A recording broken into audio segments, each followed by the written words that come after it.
Bonjour à toutes, bonjour à tous. Aujourd'hui, c'est avec un petit peu de retard que je vous amène en balade sur les sentiers du col de Vars. Au moment où je tourne cette vidéo, on est en automne et il fait 3 degrés. Exactement, je me fais emmener en balade. Et surtout, je vous fais découvrir une passionnée de botanique qui connaît très bien les plantes du coin. Il s'agit de Nathalie Ruiz, qui a des connaissances avisées sur la botanique alpine. On apprend énormément d'informations sur l'utilisation des plantes, les interactions, les propriétés médicinales. Elle nous fait goûter des graines, des fleurs, ça nous fait découvrir des textures, des saveurs. C'est vraiment une très belle découverte. Nathalie a beaucoup de compétences. Elle est accompagnatrice en montagne, herboriste, elle est naturopathe. Elle a encore bien d'autres compétences que je ne peux pas toutes citer aujourd'hui. C'est pour ça que je vais vous mettre le lien de sa page internet en description et je vais essayer de vous mettre son lien ici. Bien sûr, une vidéo ne pourra jamais remplacer une vraie expérience où on sent l'air, où on sent la chaleur, les variations de température, où on peut goûter, on peut sentir, on peut toucher. Donc c'est pour ça que je vous encourage à participer à ce type de sortie. Pour ma part, j'ai découvert les sorties de Nathalie et bien d'autres activités liées à la nature grâce à l'Office du tourisme de Vars, qui organise régulièrement ce type d'activité. Alors il est temps que je vous laisse entre les mains de Nathalie. Donc serrez vos chaussures et bonne balade.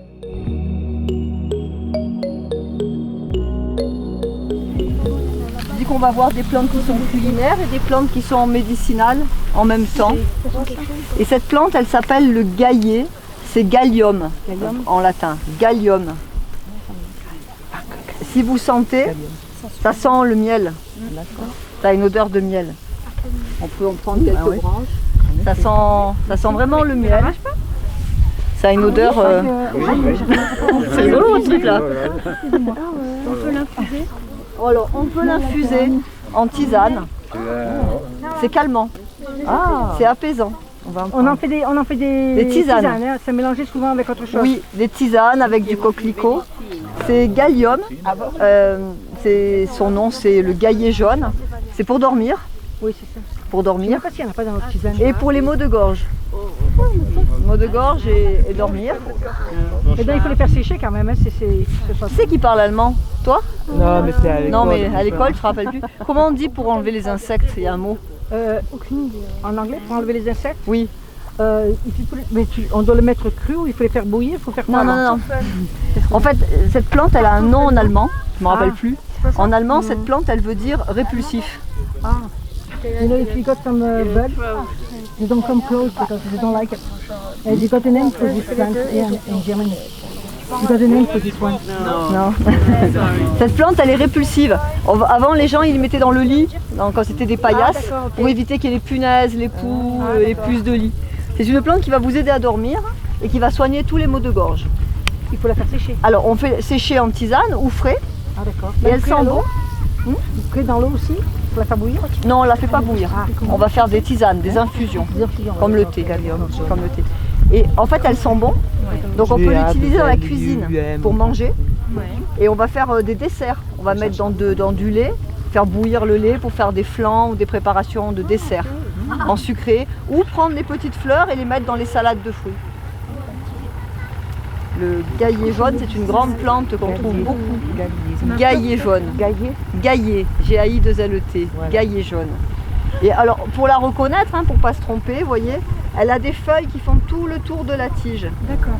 Tout le tour de la tige. Et quand on regarde les petites fleurs, elles ont 4 pétales. Elles sont toutes petites et elles ont 4 pétales et elles sont regroupées en boules. Le gaillet. Alors on peut en trouver aussi du blanc. Voilà. Et il a moins bon, celui-là sent le plus. Alors pour faire la... Oui, il y a ça, sa petite tutu là. Pour faire la tisane, il faut les mettre coupés dans une boule à thé et verser l'eau chaude dessus. D'accord. Ah, on peut en faire, on peut le prendre maintenant. Vous pouvez en prendre un peu, ou tout à l'heure quand on reviendra pour pas qu'il s'abîme.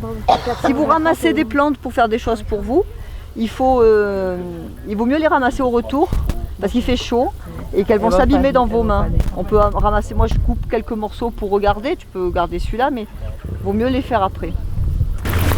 Alors pour que ce soit plus facile, parce que sinon je vais en couper trop, je vous demande de regarder ces petites fleurs comme ça qui sont par terre là, celles que j'ai ramassées, de la regarder un peu. On peut en prélever un petit peu, mais je ne veux pas en ramasser à chaque fois. Non, celle-là. Ah, regardez la différence, d'accord. Voilà, celle-ci. Regardez comment elle est dedans. Elle est très très jolie. Elle ressemble à un œil. Peut-être ça.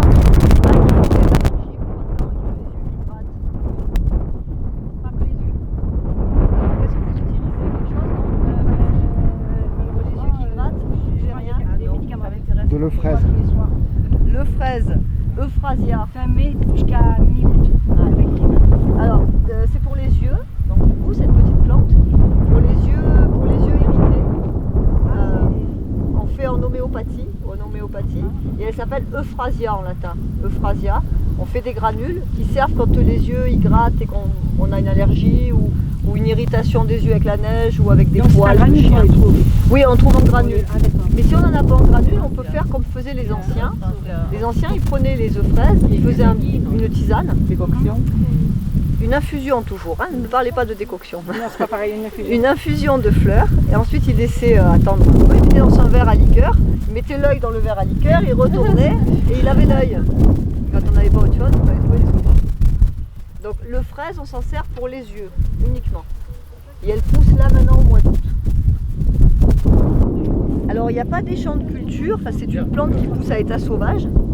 C'est une plante semi-parasite, mais elle est très présente. Hein, et donc il y a des cueilleurs qui cueillent pour les labos et qui fournissent la matière première. Ça c'est une plante que très souvent on confond avec d'autres. Quand on la croise, il ne faut pas regarder que le chapeau, il faut regarder un peu la totalité de la plante. Et quand on la regarde de près, on voit que c'est plein de toutes petites fleurs qui ressemblent à des pâquerettes, à des marguerites. C'est la famille des marguerites, la famille des pâquerettes. C'est pas une ombellifère. Quand on la retourne, elle a des fleurs qui s'attachent sur la tige à différents endroits et elle a des feuilles très découpées. Donc son nom en latin c'est Achillea millefeuillum. La feuille elle est toute découpée. Achillea, Achillea millefeuille. Achillea millefeuillum. Achillea millefeuillum. Achillea millefeuillum. Achillea Phonium. Phonium. Arrête.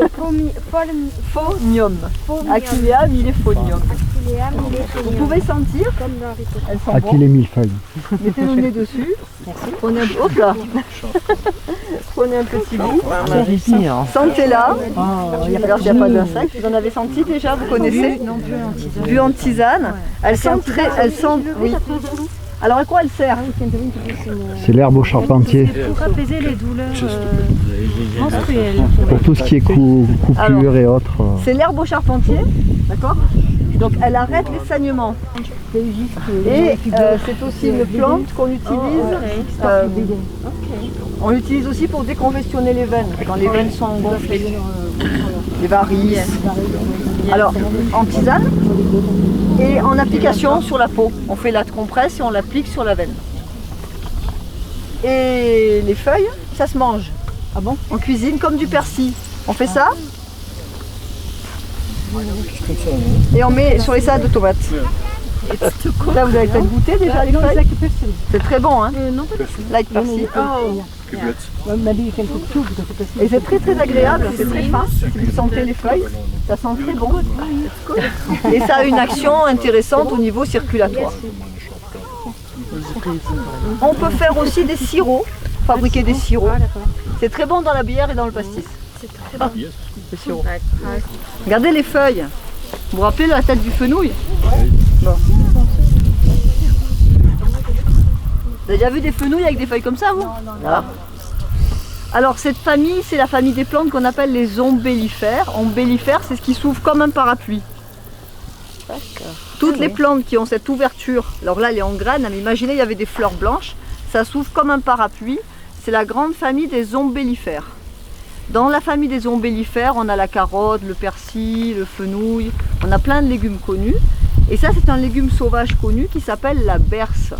En latin, c'est Heraclum. C'est la berce. Et voilà les feuilles qu'elle fait. Alors dans cette famille de plantes, dans les ombellifères, il ne faut pas se tromper parce qu'elle a des traits toxiques. Donc il faut bien regarder tout et pas que la fleur. Donc quand on regarde tout, eh ben, on voit que la tige, elle est côtelée, elle est poilue. Elle a des feuilles très grandes et très découpées. Vous voyez, il y a plein de sections, hein. La feuille est vraiment très grande. Et elle fait, alors, quand si elle était en fleurs, elle aurait des belles fleurs blanches, mais là, elle a déjà fait le fruit. Elle est déjà en graines. Est-ce qu'il y en a qui sont fatigués? Oui. Pas les enfants, non, non. Sinon, c'est nous qui allons être épuisés. Les parents, ils vont m'en vouloir d'ici ce soir. N'écoute pas. Dans cette plante qui s'appelle la berce, c'est comme si vous mangiez du gingembre et du ginseng en même temps. Donc si vous êtes fatigué, vous pouvez croquer une petite graine, c'est un coup de fouet. Attention, si vous êtes curieux, si vous avez envie de sentir tous les goûts de la plante, vous croquez, vous mangez jusqu'au bout. Si vous n'aimez pas du tout la mer, vous crachez après la première fois. Bouchez. Alors une graine chacun, sinon vous n'allez pas dormir. Hein. Ah bon, à ce point-là? Ouais. C'est trop tard. Une petite graine, ouais. Après vous faites passer derrière, juste une graine. Donc gingembre mélangé à... Gingembre, ginseng et puis un goût très amer. Moi je suis fatiguée en ce moment. C'est vraiment dégueulasse. Alors un peu d'agrumes au début, ouais. Le problème c'est ça, c'est après. Après c'est un peu pas pareil. Ouais, non. Vous avez goûté? Ah non, pas encore. Like? Ça pique même à la fin. Ça pique à la fin et ça laisse ce mauvais goût. Ouais. C'est meilleur au départ. Voilà, c'est pour ça que je me dis si vous êtes curieux ou pas. Hein. Les mônes pourris, hein, parce que... Ça se sèche ou pour manger comme ça? Non, ça ne se sèche pas. En fait, ce que vous avez senti, c'est l'huile essentielle qui est fraîche dans la plante. La plante, elle a cumulé de l'huile essentielle dans la graine. En fait, si vous voulez les garder, il faut les ramasser maintenant quand elles sont vertes et les mettre dans un pot avec de l'huile et du vinaigre et du sel. Ouais. Et là, vous pouvez les garder. Et votre huile, elle va prendre le goût de ces graines et après vous utilisez l'huile. Tout ce qu'on peut faire. Mais là, si je veux, combien de temps?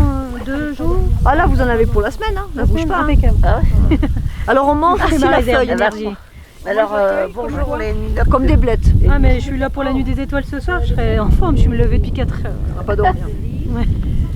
C'est un très très bon légume, la feuille. Ça se mange comme les blettes. Vous pouvez sentir, ça sent bon. J'aime pas les bêtes. Les blettes. Les côtes de blettes. Alors attention, hein, c'est une grande berce, c'est une grande plante. Il faut bien l'observer et pas la confondre avec une autre ombellifère. Hein. Là, vous avez goûté la graine parce que c'est moi qui vous ai donné. Oui. Mais n'allez pas manger des graines d'ombellifères au hasard. Parce qu'il y en a qui sont mortelles. Hein. Donc si on veut goûter une graine parce qu'on a dit ah bah tiens ça ressemble à la berce, attention. Hein. Vous êtes sûr que c'est la berce. Et pour être sûr, je vous ai donné 3 indications. Elle a une tige côtelée, comme un pantalon en velours. Elle a des poils. Elle est grande. Hein. Et elle a des feuilles très grosses et très découpées. Et quand vous sentez la feuille, elle a cette odeur aussi un peu d'orange amer. Hein. Même les graines, quand on sent, on va retrouver un peu l'odeur du goût que vous avez eu. Mais si vous avez un doute, vous ne la mangez pas, parce qu'il y en a vraiment des très méchantes hein, dans cette famille de plantes. C'est une famille de plantes qui a beaucoup de légumes, mais en même temps, il faut faire attention. Hein. J'en ai déjà vu des rouges comme ça, aussi rouge-rose. Oui, des fois la graine elle est plus rouge. Ouais. Mais ça reste la berce. D'accord. Parce que dans les berces, il y a plusieurs variétés. D'accord. Et c'est forcément gros comme ça? Elle peut être plus petite. Elle peut être plus petite. Là, c'est déjà une grande berce. Hein. Elle peut être un peu plus petite. Que cette année, c'est bizarre. Bientôt, on va avoir des dinosaures. Je vous le dis, moi. Sûrement une plante, ouais. Très ancienne. Comment on fait des animaux? Ça, je sais pas. Cette chaleur et l'après-midi. Voilà une plante préhistorique. Vous voyez ce truc-là? Ça, là. C'est extrêmement rare. Vous voyez dans mes mains, là, cette petite feuille. Ah oui? Elle a des milliards d'années. C'est l'époque des dinosaures. C'est l'ancêtre de la fougère. D'accord. Qui est de l'ancienne. Ouais. Elle s'appelle la Botryche lunaire. Botrichum lunaria. En latin. Rien. C'est juste que c'est une vieille plante. C'est juste que je l'ai vue. C'est une plante d'ornement. Non, non, elle est protégée, elle est rare, donc on la laisse tranquille. Mais cette année, il y en a beaucoup, beaucoup, beaucoup. Alors on peut s'interroger, pourquoi il y en a autant, hein. Le climat se réchauffe-t-il? Donc, en latin, c'est Botrichum lunarium, pour vous. Botrichum. C'est vraiment l'ancêtre des fougères, une très très vieille espèce de plante. Et en moment, il y en a très très peu, on en voit rarement, et là cette année, j'en vois partout. Ah, il y a un papillon. Ouais, je pense que c'est pas le même ça. Ouais. Pas le même. Ah oui, le papillon. Ah oui, le papillon, il est beau. T'as vu le papillon? Je vois pas. C'est confond avec la fleur. La fleur jaune. Oui, je l'ai vu. Alors allez-y doucement pour les genoux. Hein. Après ça sera plus facile, hein. C'est que je cherchais un arnica qui était frais. Et il n'y en a plus en bord de chemin. Après on a un petit sentier tranquille. Là ça vous fait juste le petit exercice un peu pour les genoux. Hein. Moi aussi il couine un peu, après on repart tranquille comme ça et on a un sentier. Mais les arnicas c'est des fleurs qui sont passées parce qu'elles arrivaient plutôt en saison. Et là il y en a un pied qui est assez frais, donc c'est pour ça que je suis venue par là. Alors voilà la plante qui s'appelle donc Arnica montana. Ça fait une grosse pâquerette, hein, une grosse marguerite, tout orange, avec un peu les pétales qui descendent vers le bas. Et des fois c'est confondu avec d'autres qui sont jaunes pareil. Et pour arriver à ne pas les confondre, il faut regarder les feuilles. Donc là vous avez deux feuilles opposées sur la tige, il n'y a pas de feuilles. Il y a deux feuilles opposées et ensuite au sol il y a une rosette de feuilles. Et là vous savez que c'est l'arnica. S'il y a plein de feuilles de partout, c'est pas la bonne plante. Il y en a au Canada beaucoup aussi. Oui. La nage, Voilà. Très souvent, il faut faire attention à ne pas la confondre avec d'autres fleurs jaunes. Alors, l'arnica, c'est une plante toxique. Oui, c'est une plante toxique. On peut l'utiliser qu'en homéopathie par la voie interne. Et sinon, en pommade. On fait des pommades à l'arnica, ben, vous savez, hein, pour les douleurs, les bleus, Pour les les petits bosses. aussi, pour les bosses, les machins comme ça. Oui. La plante, elle est en danger. Elle est réglementée. On ne peut pas en ramasser beaucoup. On peut ramasser ce qui tient dans la main parce qu'elle a été trop cueillie pour l'industrie pharmaceutique et bientôt il n'y en a plus. Hein. Donc du coup, voilà. Ici sur Vars, il y en a beaucoup. Alors, les gens pensent qu'il y en a beaucoup de partout. Mais en fait, non, il y a des zones où il y en a un peu plus qu'ailleurs, mais elle devient rare et il faut faire un peu attention. Parce qu'il y a deux sortes. Il y en a une qui ressemble à ça, mais ça n'en est pas. Alors, celle qui ressemble à ça, elle s'appelle le Doroni. Oui, c'est ça, oui. C'est une autre espèce. Je sais que Mais c'est pas, j'arrive pas à cultiver. Alors, il y a de l'arnica de culture qui sert pour l'industrie pharmaceutique, mais il est beaucoup moins actif. Donc, l'arnica sauvage est recherché quand même. Et on le cherche toujours. Ah oui, il est toujours prélevé en sauvage. Beaucoup de producteurs font de l'arnica, hein. Les petites productions artisanales, elles ramassent l'arnica sauvage. Hein. Ils utilisent la fleur. Et c'est la fleur, mais le problème c'est qu'on coupe. Ben oui, mais c'est la fleur qui va faire que ça va repartir, parce que du coup on la laisse pas grainer. Ah, d'accord. oui, c'est ça. On coupe la tête et, On la laisse pas monter en graines. non, on la laisse pas grainer. Donc du coup, ben, on en a un peu moins. On a une gentiane. La gentiane, ça c'est la gentiane jaune. Et on utilise la racine pour faire des alcools, des apéritifs amers. La gentiane. La gentiane jaune. La gentiane. On utilise la racine pour faire des apéritifs, la suze, des alcools. Et elle a bien les feuilles opposées, une en face de l'autre. Ça c'est important de s'en rappeler. On peut s'empoisonner si on ne se fait pas attention. La gentiane, il faut se rappeler qu'elle a des feuilles opposées, une en face de l'autre. Parce qu'on verra, il y a une espèce qui lui ressemble et qui a les feuilles décalées. Et là, si on se trompe de plante, l'autre c'est pas une gentiane, hein, c'est un vératre, on peut faire une mauvaise liqueur. Là vous avez la gentiane jaune, on utilise la racine en médicinal. Et juste à côté, il y a une autre gentiane, qui n'est pas la gentiane jaune, qui est la gentiane ponctuée. Qui n'est pas utilisée en licosterie, mais qui n'est pas toxique non plus, qui est juste là. Là c'est une autre gentiane, c'est pas la même, mais elle est bonne aussi. Hein. C'est toujours la famille des gentianes. Là c'est la grande gentiane jaune et là-bas c'est la gentiane ponctuée. Deux espèces qui poussent sur le même sol. Ici on a le droit de ramasser la gentiane. On la ramasse à l'automne, on ramasse les racines pour faire les apéritifs. Mais aussi la racine on en ferait des décoctions. Tout à l'heure j'entendais parler de décoction. Ouais. Décoction c'est pour les racines. On met la racine dans une casserole avec de l'eau froide, on fait bouillir. Et après la racine de gentiane c'est quand on est fatigué, qu'on est en convalescence, qu'on n'a pas d'appétit, que voilà. C'est quelque chose qui stimule les fonctions digestives. La grande gentiane. Un peu comme le pastis. Alors puisqu'on en est au pastis et que vous cherchiez le fenouil, le voilà. Ah, c'est fenouil. Il est petit, c'est ça, c'est pour ça que je ne l'avais pas vu. Je pensais que c'était. Attends, pardon. Alors là vous pouvez sentir, hein, c'est une variété de fenouil sauvage. il a un peu séché, enfin il commence à s'abîmer. Mais... il faut frotter un peu les mains, hein, ça va venir. Vous allez sentir l'odeur de fenouil. Hein. C'est une autre ombellifère. Et si vous regardez la fleur, c'est une ombellifère aussi. Hein. Elle s'ouvre comme un parapluie. Et comme le fenouil, on peut utiliser les graines. Et alors comme le fenouil, on peut utiliser les graines et on peut utiliser le bulbe. Mais là, elle est toute sèche, elle est passée là. Elle s'est déjà tout séché. Et les graines sont aussi carminatives comme Et les graines fenouil sont carminatives comme pour le fenouil cultivar. C'est l'ancêtre du fenouil cultivar. Ça va. Elle s'appelle la renouée bistorte. La renouée. C'est un légume. On mange les feuilles. Vous voyez, les feuilles, elles sont vert foncé dessus et un peu gris dessous. Et pour les manger, il faut faire ça. Il faut enlever la nervure. Et puis manger ceci en légumes. C'est tout ce qui se mange sur la plante, la fleur ne se mange pas. Mais pendant la guerre, on mangeait la racine. Et la racine, c'est comme une pomme de terre, comme une patate, et elle est 2 fois tordue. C'est pour ça qu'on dit bistorte. La racine, ça fait un tubercule qui se croise, et c'était de l'amidon, c'était une pomme de terre qu'on mangeait. C'est un légume qui pousse beaucoup dans les champs où il y a des vaches. Ah. Il y a de l'engrais, c'est bien. Parce qu'il faut un peu d'engrais, comme pour les épinards. Il faut qu'il y ait de l'engrais, il faut qu'il y ait des vaches, des moutons pour trouver les épinards, pour trouver la renouée. C'est une plante qui n'a pas un goût extraordinaire, elle n'est pas très bonne en goût, mais elle était nutritive et elle permettait de se nourrir. Quand tu dis engrais, ça veut dire que ça... Matière fécale, il faut qu'il y ait oui, mais quelle matière l'azote. de l'azote. Voilà, matière azotée. Ce sont des plantes qu'on appelle nitrophiles. Donc il faut qu'il y ait de l'azote. D'accord. Le brun, il ressemble un peu à la lavande. Alors l'épi peut faire penser à la lavande, mais pas trop l'odeur. Là ça va encore, mais des fois ça sent vraiment pas bon, c'est un peu comme le fromage. Ah. C'est une plante grasse comme un cactus qu'on appelle la joue-barbe. La joue-barbe, cette petite fleur rose là, fuchsia. Et vous voyez, elle pousse dans les rochers, dans les roches, elle cherche la chaleur. Et elle fait des feuilles sur lesquelles il y a comme de la toile d'araignée. Il y a du blanc. On les appelle d'ailleurs la joue-barbe à toile d'araignée.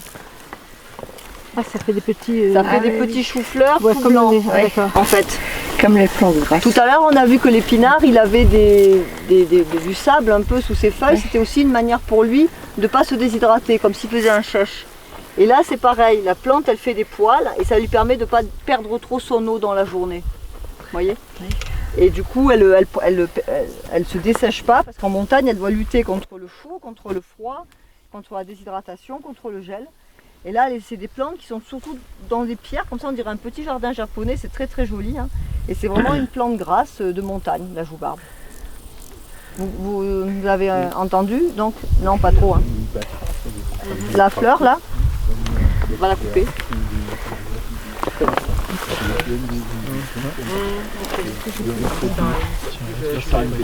Est-ce que c'est comme ça là que j'ai pris cette fleur-là en montagne quand on était à sa hauteur? Ouais, c'est elle, c'est la même. Elle est belle celle-là, hein? Ouais, c'est la même. C'est la joue-barbe à toile d'araignée, la Xpida. Oui, c'est sûr, il y avait juste une roche, c'est tout. Il n'y avait rien autour. Nathalie, les joues-barbes, elles sont comestibles? Alors, certaines joue-barbes peuvent être mangées pour la réserve d'eau qu'elles ont. Mais c'est pas ce qu'on mange le plus. Donc si on est déshydraté, qu'on n'en peut plus, on peut manger la joue-barbe. Il y a de l'eau qui est potable pour nous, qui est buvable. Comme les lombriques de Vénus par exemple. Oui, voilà, il y a des... mais l'ombril de Vénus, on le mange en fait. Hein, donc ça, pas trop. Par contre, il y a des joue-barbes, on s'en utilise pour la peau, pour l'eczéma, des fois. On a à nos pieds une plante qu'on appelle le genévrier. Donc le genévrier, c'est cette plante piquante là. Et si vous regardez bien, il y a des fleurs bleues. Il y a des petits fruits bleus, enfin des petits fruits verts au départ, hein, voilà, ceux-là. Non, non, non, c'est pas du tout des myrtilles, c'est du genévrier. Non, non, non, c'est pas des fausses non plus, ça n'a rien à voir. On est sur du genévrier, on est sur un conifère, on est sur un arbre comme un sapin. Et donc ce genévrier piquant là, il fait des petits fruits qui sont verts et qui après vont devenir bleus et qui sont des petites pommes de pin arrondies. Ça s'appelle des galbules. Gin. On fait le gin. On fait la liqueur de genièvre. On le met dans la choucroute, dans les pâtés de sanglier, voilà. Ça aide à la digestion, ça permet de mieux digérer. ici dans ce parterre, c'est mélangé avec la fausse myrtille. Il y a une mouche, elle m'a giflé. Vous avez le genévrier qui pique et au milieu vous avez des petites feuilles vertes comme ça, vous voyez.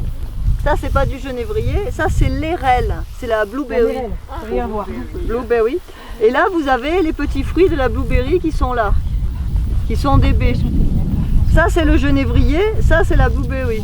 Hein, ça ressemble le fruit. Hein. Donc il faut regarder la feuille. Quand c'est une feuille verte comme ça, foncée, on va trouver les érelles bleues. Et quand on est sur le genévrier piquant, on va trouver ce petit fruit noir. Vous pouvez goûter si vous voulez manger une petite érelle et puis un petit fruit de genévrier mais bleu. Si vous trouvez dans le coin, là il y en a un peu. S'il n'est pas bleu, c'est qu'il n'est pas mûr. Alors goûte le bleu là. C'est pas une myrtille. Hein. Et là il y a une myrtille, tiens. Tiens. C'est une myrtille? Ouais. Non, c'est une érelle bleue. Une fausse myrtille. Ouais, vous en voyez pas? Venez par là parce que là il y en a. Des myrtilles. Des érelles bleues. Non, lui il cherche des myrtilles, il n'y en a pas là. Les fausses myrtilles, elles sont bonnes. Alors, Mais les pas fausses myrtilles, elles sont pas C'est bonnes. la même famille de plantes. c'est la même famille. C'est les myrtacées. les Anglais disent blueberry, c'est pareil en fait. Hein, c'est la même variété. Sauf que ça c'est une érelle et après on verra les myrtilles un peu plus loin qui sont un peu différentes. Mais en anglais c'est pareil, il n'y a pas de distinguo. C'est la même appellation. C'est le même nom, mais pourtant ça n'a pas du tout le même goût. Et pourtant ça n'a pas le même goût, ouais, mais non, c'est la vraiment grande pas. famille des bébés. Pour les Anglais, il n'y a pas de Il n'y a pas de distinguo. distinguo. Vous voyez ces plantes là? Voilà. Je ne peux pas les couper parce que c'est des pauvres plantes grasses quand même. C'est un sédum, c'est une plante grasse qui s'appelle Anacampseros. Son nom, elle n'a pas de nom français. En latin on dit Anacampseros. Et c'est une plante qu'on donnait au curé, au prêtre. Elle est anaphrodisiaque, c'est pour calmer les ardeurs des hommes. You understand? Alors il la mangeait pas, il la bien fusé. Il buvait des tisanes et ça calmait les ardeurs. Donc on donnait aux prêtres, à tous ceux qui ne devaient pas avoir d'ardeur. C'est ça que on va y en donner un peu, c'est pas les mêmes ardeurs, mais on ne sait jamais. Quand on est en vacances ou quand on part en voyage, on a des problèmes de transit. Oui. Ah non. Parce qu'on a changé de toilette. Oui. Ou plein de raisons, on ne va pas aux toilettes. C'est une bourdaine. C'est un nerf brun. Cette plante, c'est le nerf brun, ça s'appelle nerf brun. Et c'est une plante qui est laxative, qui va vider les intestins. Donc des fois, ça peut être intéressant. Alors qu'est-ce qu'on utilise? Alors on utilise les fruits, with the fruit.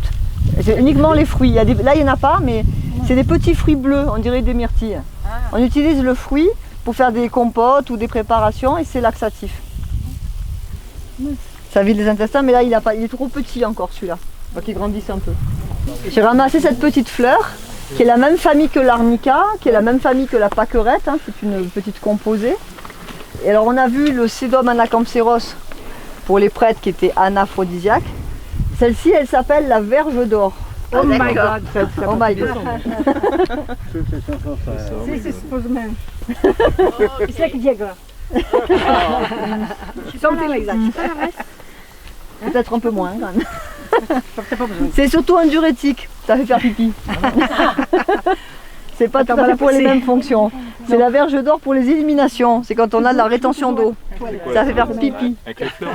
Ouais, on infuse des fleurs et c'est un diurétique. C'est pour faire pipi. Voilà, c'est pour faire pipi. Moi j'avais compris autre chose. Et voilà. Toujours dans la même famille. La Je savais famille qu'on allait en décomposée. parler. On a, comment elle s'appelle celle-là? Le centauré. Violette. Non, ça existe les violettes. Oui, mais c'est pas ça. Non, c'est pas ça. ça la violette? Je me disais, c'est peut-être un. Non, mais Une dis donc, tu sais variante. pas. Une C'est variante. pas une variante. Non, c'est tout petit une violette. Tout à l'heure, on a vu fraise pour les yeux. Là, c'est pareil, c'est le centaure, la centaurée, et c'est pour nettoyer les yeux. Autrefois, les paysans faisaient des bains d'œil, C'est comme le bleuet. alors. comme le bleuet. Oui. Moi je connais plutôt le bleuet. Voilà. Ça fait passer je vais pour passer tout le monde. derrière. Ouais. La centaurée, pour les bains d'œil. Pour les femmes, c'est une plante qu'on appelle alchémia. Alchémia. L'alchémie, c'est la plante pour les règles. Quand on a mal au ventre, on a des règles compliquées, on va utiliser l'alchémie. C'est la plante pour les femmes. Alors, on l'utilise en tisane, on utilise la fleur et les feuilles. Mais on peut aussi la manger et on peut manger les feuilles en soupe. Et les feuilles en soupe, c'est très très doux. On a le mélèze, là, ici. Le mélèze. Et le mélèze, il n'y a pas des pommes de pin. Hein. Le mélèze, il va perdre ses aiguilles pour passer l'hiver. Après, il va refaire des aiguilles vertes, toutes douces, toutes tendres. Et il va faire cette jolie petite pomme de pin là. Et cette petite pomme de pin, elle arrive au printemps et elle est rose comme votre sac à dos. Elle est rose fuchsia. Et après, quand elle a été pollinisée, elle grandit, hein, elle fait la pomme de pin.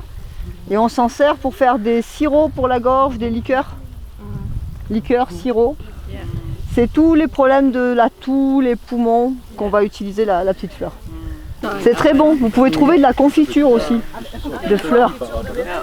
De fleurs de mélèze. Au printemps, ça fait une petite pomme de pin rose fuchsia. Une petite fleur comme son pull vert. Et après, quand elle reçoit le pollen, elle se lignifie, elle grandit et elle fait la pomme de pin. Oui, on trouve la gelée. Gelée de fleurs de mélèze, sirop. Si vous allez sur le marché, vendredi ou je sais pas quel jour, la liqueur, voilà, vous allez voir. Vous allez en trouver. C'est une pédiculaire. Pédiculaire. On a une petite fleur rose là. C'est mignonne. Bon, elle est pas, on s'en sert pas, hein, mais elle s'appelle pédiculaire. Alors campanule, et on peut les manger, c'est un goût de noisette. Il faut manger doucement.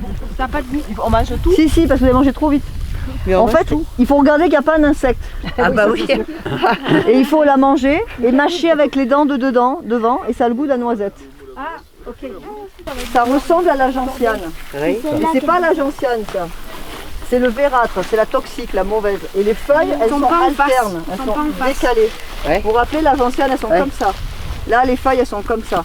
Donc celle-là, elle est dangereuse, elle est toxique, elle est mortelle. Si on mange la racine de ça pour de la gentiane, on fait une liqueur qui va tuer quelqu'un. Elle est vraiment mortelle. Et il faut vraiment faire attention quand on ramasse les gentianes parce que ça ressemble. Hein. Si on ne fait pas gaffe, on peut se tromper de plante. On a ce chardon là qui s'appelle le cirse épineux. C'est un peu comme c'est un peu comme un artichaut. C'est un peu comme un artichaut. On peut manger le cœur. Ah oui? Ouais, c'est le cirse épineux. Ce qui pique, c'est les feuilles, mais le cœur là, dedans, c'est creux et ça se mange. Comment on dit artichaut? Ça, c'est une plante toxique. C'est l'anémone. Ah, c'est l'anémone, ça. Anémone. J'ai entendu parler, c'est comme la plante. Et c'est une renoncule toxique qui fait des jolies fleurs blanches. Et là, maintenant, c'est la graine. Et la graine, quand elle va être mûre, elle va se décoller comme ça. S'envoler. Vous voyez? Et la graine, elle va s'envoler comme si elle avait un parachute. Touc, touc, touc, touc. Pour aller se déplacer un petit peu partout. Donc là, elle pousse à côté. Hein. L'été, on voit beaucoup de ces grosses boules, mais c'est des jolies fleurs au printemps.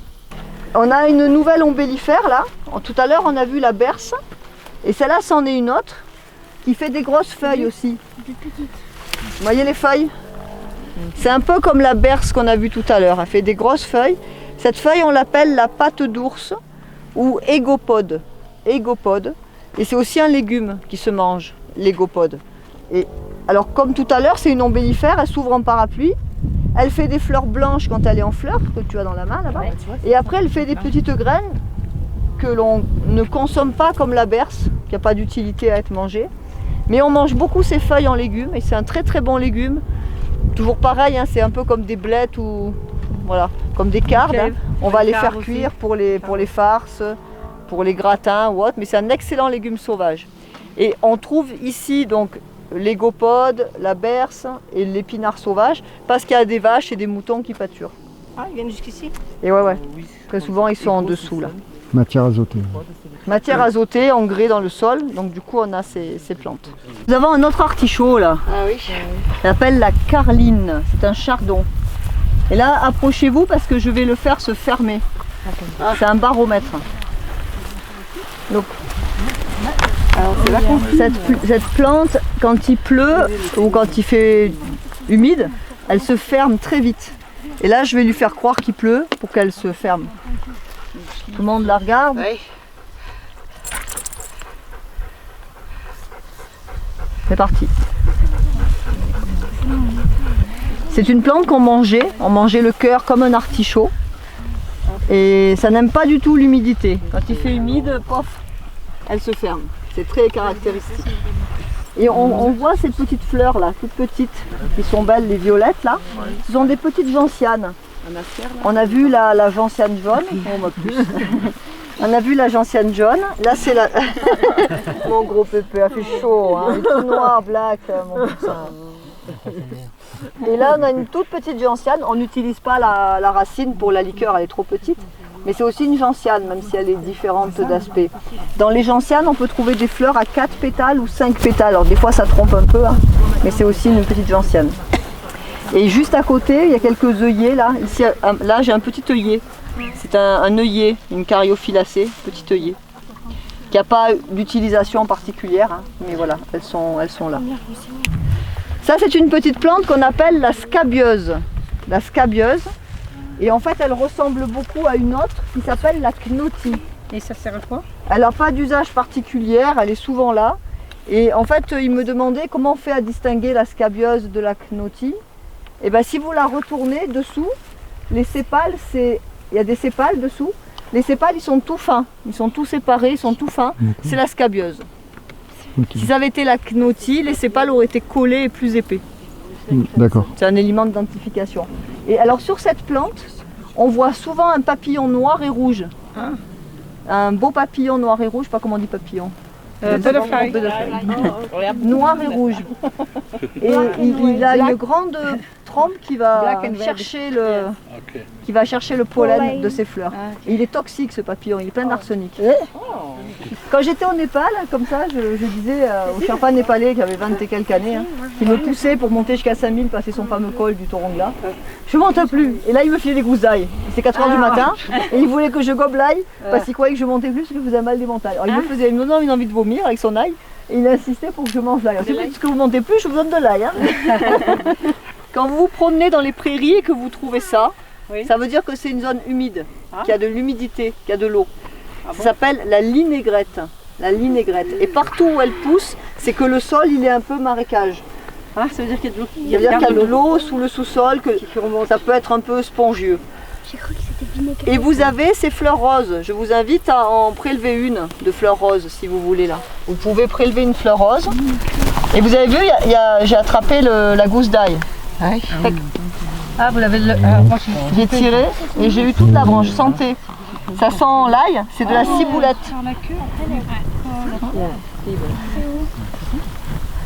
Voilà. On peut manger la fleur. Si vous voulez manger un peu d'ail, pour monter un peu plus, vous pouvez manger la fleur et la racine. C'est de l'ail. C'est l'ail sauvage, c'est la ciboulette de montagne. Ça fluidifie le sang. Ça permet de mieux résister au mal des montagnes. C'est bon? Ici, vous avez une petite plante rare, là, qui ne se mange pas. Regardez comme elle est jolie. Elle s'appelle la swerty. On dirait une étoile violette. Elle pousse aussi dans les endroits humides. C'est une très très jolie petite fleur. Donc on retrouve l'Achillée millefeuille. Et vous avez vu là, elle n'est pas blanche. Hein. Elle est légèrement rose. Mais si on regarde de près la petite fleur, c'est la même. Hein.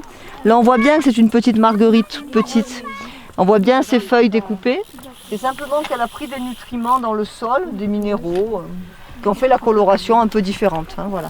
Donc c'est toujours l'Achillée millefeuille. On peut toujours s'en servir, comme on l'avait vu pour les tisanes, pour les sirops, pour des décongestions de veines, pour les femmes. C'est une plante qui est vraiment magnifique et là elle est très très jolie. Hein. Sur ce plateau, elle est vraiment très belle. On a donc le vérâtre avec ses feuilles alternées. Il ne faut pas confondre avec la gentiane. Et là on a une plante toxique aussi, ici, qui s'appelle euphorbe. Euphorbe, c'est une plante que autrefois les mendiants utilisaient pour se faire des plaies pour la mendicité. Je ne sais pas expliquer tout ça en anglais. Pardon? On peut s'en servir aussi pour brûler les verrues. Se mettre sur la verrue, si on a une verrue. C'est une plante qui, comme la figue de Barbarie, va venir brûler la verrue. On va revisiter ici l'épinard sauvage qu'on a vu tout à l'heure, au tout début. Et là, il est beau, on va faire du quinoa. Les graines, elles sont belles là. Elles sont très belles. Hein. Donc là, c'est tout ce petit bouquet qu'on mettra à cuire à la vapeur. Les feuilles, elles sont jaunes, elles sont jolies aussi. Hein. Il y a des repousses de jeunes épinards. Il y en a un autre là. L'alchémille, la plante des alchimistes. avec sa jolie feuille et ses petites fleurs, donc plante des femmes qu'on a vu tout à l'heure. Là on en revoit un bel exemplaire d'alchémie. Et l'alchémie, il y en a deux catégories. Ça c'est l'alchémie commune. Et juste là, on va en voir une autre. Oups. Là. Ça c'est une autre alchémie aussi pour les femmes, mais qui est différente, vous voyez. La fleur c'est la même, mais si on regarde la feuille, elle est très jolie cette feuille. Ah oui, Elle est comme ça dessus, et dessous elle est toute argentée. Et ça c'est aussi une alchémie. Donc ces deux plantes, c'est la même famille. C'est Alchémia de montagne, Alchémia vulgaire. Et c'est pour les problèmes de maux de ventre, de règles, pour les femmes. En tisane. En tisane, et on peut aussi les manger en soupe. Alors voilà un nouvel oseille, un rumex, c'est rumex alpin, qui pousse aussi autour des chalets d'alpage, le rumex alpin. Tout à l'heure en bas on a vu une oseille aussi. Voilà, alors là le rumex on utilise les feuilles comme l'oseille, c'est l'ancêtre de l'oseille. Et c'est une plante qui aussi draine les intestins, laxative. C'est l'oseille qu'on trouve aussi beaucoup quand il y a des épinards. Donc c'est aussi un légume. Il y a beaucoup de légumes qui drainent. Les légumes drainent. C'est pipi ou caca. Allez, hop. Pourquoi? En fait pourquoi? Parce qu'il y a beaucoup de fibres. Il y a énormément de fibres dans ces feuilles vertes. Et du coup on n'est pas habitué, on n'est plus habitué à manger toutes ces fibres. Et du coup ça brasse quand même pas mal les intestins. Il y a plusieurs livres qui existent pour les plantes et on peut se perdre dans les livres. Ce qu'il faut retenir, c'est que quand on veut manger une plante ou boire la tisane, il faut être sûr à 100% que c'est la bonne plante. Donc il faut toujours retenir plusieurs critères, pas un seul. Toujours avoir plusieurs critères de distinction pour ne pas se tromper et prendre la mauvaise plante. Aujourd'hui on en a vu un petit peu des critères, on a vu par rapport aux ombellifères, on a vu par rapport à l'achillée millefeuille. Il faut toujours se donner plusieurs petits points à chercher pour être sûr qu'on a pris la bonne plante. On a parlé des infusions et des décoctions. L'infusion c'est un peu comme le thé et on met les fleurs et les feuilles à infuser et on verse de l'eau chaude frémissante dessus. Et la décoction ça va être tout ce qui est racines, tout ce qui est écorce que l'on va laisser dans une casserole et sur lequel on va verser de l'eau froide et on va porter à ébullition. Et dans les deux cas il faut mettre un couvercle parce que si on ne met pas de couvercle les principes actifs ils partent dans l'atmosphère. Si on mange des plantes et qu'on les mange, on a le problème, est-ce que c'est propre ou pas? Est-ce qu'il y a des animaux qui ont fait pipi, caca? Est-ce qu'il y a des bactéries, tout ça? Si on fait cuire, il n'y a pas de problème. Si on mange cru en salade, il faut regarder où on a ramassé. Et souvent on conseille de ramasser dans la pente. Parce que ce qui est mauvais, c'est les matières fécales. Si le renard ou le chien a fait caca, il peut y avoir des ténias, il peut y avoir des bactéries qu'on a beaucoup moins dans l'urine. L'urine va s'évaporer dans la journée, va sécher. Donc il faut vérifier que l'endroit n'est pas souillé et ramasser de préférence dans la pente parce que les animaux ils font pas caca dans une pente, ils se mettent sur le plat. Donc ça fait une certitude. Après les tremper dans le vinaigre on se fait plaisir parce que ça fera rien du tout. S'il y a des bactéries ça fera rien du tout. Alors on peut mettre du vinaigre un peu dans l'eau, ça aide un peu à nettoyer mais en général à part la cuisson il n'y a rien qui détruira complètement. L'intérêt de manger des plantes sauvages, quand on les mange, c'est que vous avez un apport de nutriments, un apport de vitamines et de minéraux qui est bien plus fort que ce que vous pouvez avoir dans les légumes du potager, puisqu'ils n'ont pas été transformés, et que quand vous allez les ramasser, en général, vous les cuisinez tout de suite. Quand on achète des légumes, même bio, ça fait un moment qu'ils sont sortis du champ, ils ont moins de vitalité. Donc c'est bien quand on a repéré quelques plantes sauvages, de les intégrer régulièrement dans son alimentation. De ramasser de temps en temps des épinards quand vous êtes à la montagne, un petit peu des orties, un petit peu des feuilles de berce, pour le rajouter à vos plats de légumes ou à vos sauces, pour régulièrement amener ces nutriments qui sont très, très intéressants pour le corps. Vous voyez cette plante? Elle fait partie de la famille des légumineuses, ce qu'on appelle aujourd'hui les fabacées. C'est une plante très nutritive que mange beaucoup le bétail, les moutons, les vaches. Par ses racines, elle s'associe à des champignons, à des ribosomes, et ça lui permet de fixer l'azote dans la couche superficielle du sol.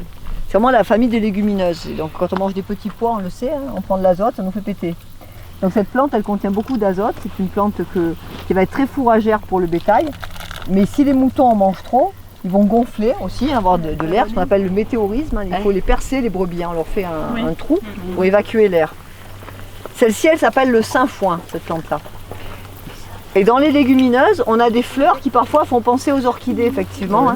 Parce qu'on va trouver une petite fleur qui a cette caractéristique-là, vous voyez. Elle a un grand pétale, et puis là, elle a des petites ailes sur les côtés, et puis une espèce de carène de bateau qui protège les organes de reproduction qui sont cachés dedans. Vous voyez, si je les fais sortir, Il y a les organes de reproduction cachés dedans. Et des fois, quand on la regarde, on peut penser que c'est une petite orchidée. Et ce modèle, on va le trouver sur toutes les légumineuses. Dans les légumineuses, avec le petit pois, le haricot, le trèfle, voilà. Ce sont des plantes fourragères qui sont très présentes dans les alpages. Juste là, on a aussi une plante qui est assez commune, que je n'ai pas regardé tout à l'heure. C'est le thym, c'est du thym ça. C'est un serpolet, c'est du thym sauvage. Serpolet, oui. Santé, c'est le cousin du thym. C'est une plante aromatique. Ah, ça sent bon. Ah oui, ça sent. C'est similaire au thym. C'est du thym, hein, c'est du thym sauvage que l'on peut utiliser. Alors, le thym, c'est comme le romarin, la sarriette, ce sont des plantes qui contiennent des huiles essentielles et qui sont intéressantes d'un point de vue antiseptique. On dit souvent quand on a un peu de travers, on n'est pas trac, on ne sait pas si on a pris froid, si on n'a pas pris froid. On peut se faire des herbes de Provence, on peut faire infuser du thym, du romarin. Parce que c'est un côté, voilà, mais même au niveau de la sphère ORL et tout, on a une action un petit peu antiseptique. Donc le serpolet rentre dans les plantes à visée antiseptique de la gorge, du ventre, parce que ça peut être une bactérie dans les intestins aussi. Hein. Et la sarriette, elle marche très bien pour les intestins, le thym pour le foie, le romarin pour la gorge. Et quand on ne sait pas trop ce qu'on a, on mélange les trois. On fait la tisane et comme ça on nettoie un peu. Provence, voilà, c'est exactement, c'est pour ça. On dit les herbes de Provence, ça nettoie un peu la sphère totale. C'est le trèfle. Hein, c'est le trèfle. Le trèfle, c'est une plante commune. Quand on était petit, on mangeait les petites fleurs. On suçait les fleurs. Tous les enfants ont goûté les fleurs de trèfle. C'est une plante pour les femmes, pour les problèmes de bouffées de chaleur, de douleur du ventre, de sein qui gonfle. C'est une plante féminine. Mais c'est aussi une plante qu'on utilise comme antidouleur. Pour toutes les douleurs, articulations, toutes les douleurs, maux de tête. On peut utiliser le trèfle pour soigner les douleurs. Ça, on l'a trouvé il n'y a pas longtemps. En fait, avec l'histoire de la situation sanitaire, là, du Covid, il y a beaucoup de recherches de molécules qui ont été mises en place. Et on a pris des molécules et on a regardé à quoi elles servaient. Et en cherchant à quoi elles servaient, on a trouvé d'autres usages. C'est le repositionnement moléculaire. Et donc le trèfle, on a vu que finalement, il était anti-inflammatoire. Donc c'est une plante anti-inflammatoire qui peut être utilisée pour la sphère articulation, douleur de lumbago, etc. Et ça pourrait permettre d'utiliser ça à la place de l'arnica et laisser l'arnica tranquille. Ça serait bien. Ce sont deux blueberry, les deux. Ça c'est érelle bleue et ça c'est myrtille. La couleur n'est pas la même. Vous voyez que c'est pas la même couleur les feuilles? Ouais. Ça c'est plus vert clair. Ouais, vert Ça clair. c'est vert bleu. Dans les deux cas ça fait un petit fruit bleu. Mais la myrtille a meilleur goût que l'érelle bleue. Voilà le fruit. Dans les deux cas ça c'est le fruit. Mais ici c'est myrtille, là c'est érelle bleue. Mais pour les Anglais c'est tout blueberry. Pour nous c'est plus facile. Pour nous c'est compliqué. Alors les blueberry, pour revenir dessus, les blueberry c'est pour les yeux, c'est pour améliorer la vision. Hein. Tout ce qui est baie bleue vous permet de mieux voir. Ça contient des substances qui améliorent la vision, donc le cassis, la myrtille, l'érelle, tous les baies bleues améliorent la vue. Tout à l'heure, on a vu la renouée bistorte, vous vous rappelez, avec les grosses fleurs roses, les feuilles. Ça, c'est une petite renouée qui s'appelle la renouée vivipare. Et quand on mange les fleurs, elles ont aussi un petit goût de noisette. Vous pouvez faire passer la renouée vivipare. Vous voyez ce petit arbre là? C'est un saule. Salix. Et on a trouvé dans le sol ce qu'on a appelé les composés salicylés. On a trouvé le cachet d'aspirine. Voilà, l'acide acétylsalicylique qui nous a permis de faire le cachet d'aspirine. Alors, acide acétylsalicylique, c'est parce que c'est salix. Et aspirine, ça vient d'une plante qui s'appelle la reine des prés, qu'on appelle la Spirea ulmaria. Et donc, on a donné son nom au cachet. Comment ils faisaient autrefois les gens? Pourquoi ils ont pensé à utiliser du sol en fait? Parce que c'est toujours étonnant. La connaissance des plantes qu'on a, elle était empirique au début. C'est qu'on a vu, l'homme a regardé les plantes et a essayé de comprendre, sans savoir ce qu'il y avait dedans, à quoi elles pouvaient servir. Qu'est-ce qu'elles pouvaient faire pour nous? Et à l'observation de comment elles poussent, où elles poussent, qu'est-ce qu'elles font, on en a déduit qu'elles pouvaient être utilisées pour telle ou telle pathologie. Et c'est cette connaissance qu'on a encore aujourd'hui. C'est grâce à ça qu'on a pu après chimiquement aller chercher les molécules et faire des médicaments de synthèse. Donc comment faisaient les gens autrefois quand il n'y avait pas le cachet d'aspirine? Eh bien, ils ramassaient des écorces de sol.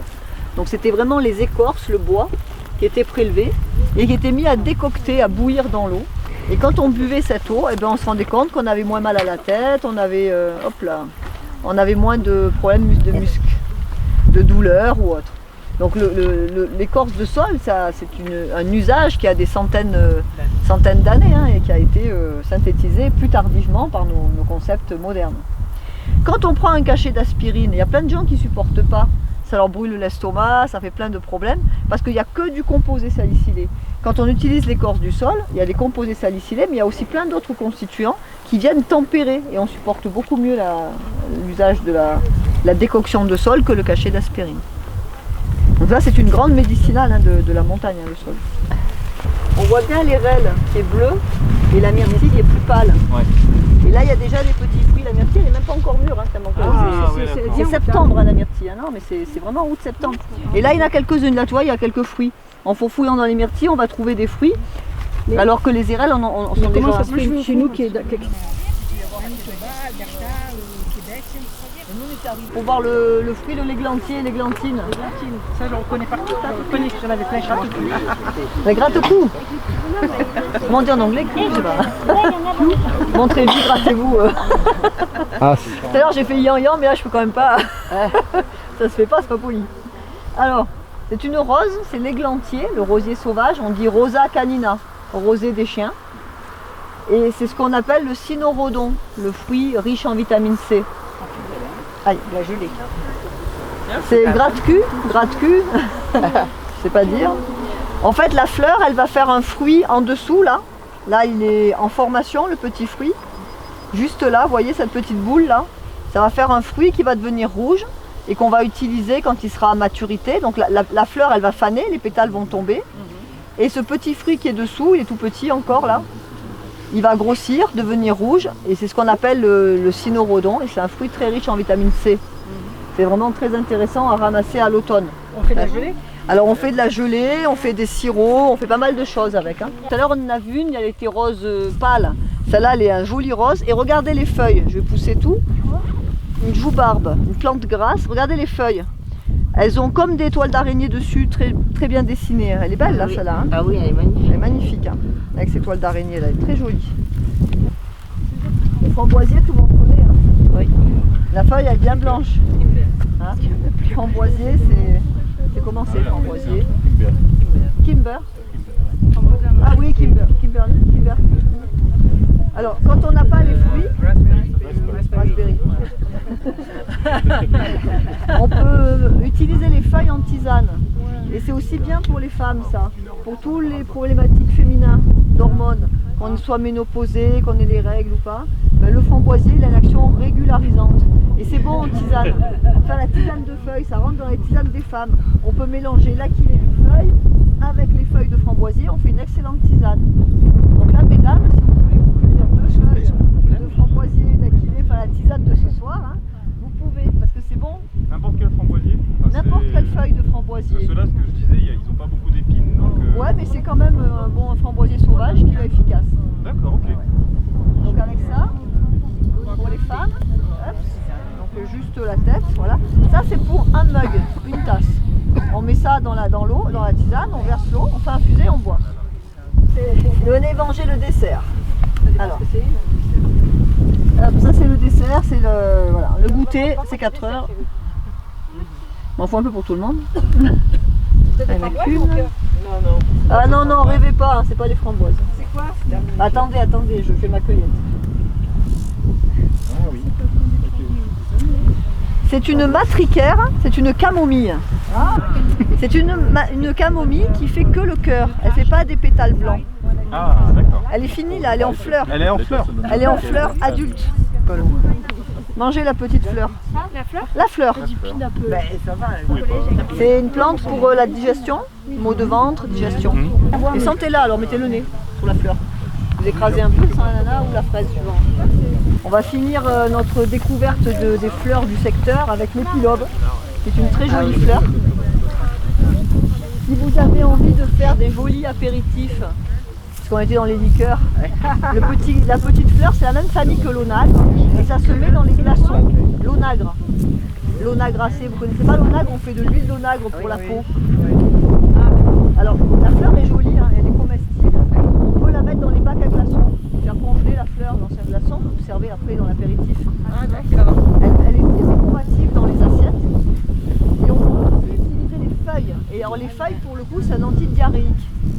la diarrhée, les feuilles vont arrêter les époulements. Elles sont très riches en tanins. On l'appelle aussi le laurier de la Saint-Antoine, cet épilobe-là. Il existe un petit épilobe qui pousse plus bas, il a des petites feuilles, et qu'on utilise en phytothérapie pour les hommes, pour tout ce qui est adénome de la prostate. Tous les problèmes de prostate, on a trouvé dans le petit épilobe des molécules intéressantes pour les hommes. Donc ça, on aura vu un peu des plantes masculines, un peu des plantes féminines, et pas mal de plantes culinaires. Alors, j'espère que cette petite découverte vous aura plu, j'espère que vous aurez compris un peu des choses. C'est pas facile quand c'est pas sa langue. Et je vous invite à essayer de les retrouver, toutes ces plantes, ceux qui ont pris des notes, ceux qui ont repéré quelques-unes. Et vous avez des ouvrages intéressants dans la collection Les Guides du Naturaliste, la collection de la Chaude-Idée. Il y a des ouvrages intéressants sur les plantes médicinales, sur les plantes culinaires, sur la découverte des fleurs de montagne. Il peut aussi vous être utile pour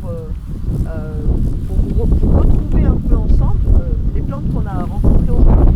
Je vais vous en montrer un qui peut être d'un usage assez facile, ce qui n'est pas compliqué, et il vous permet de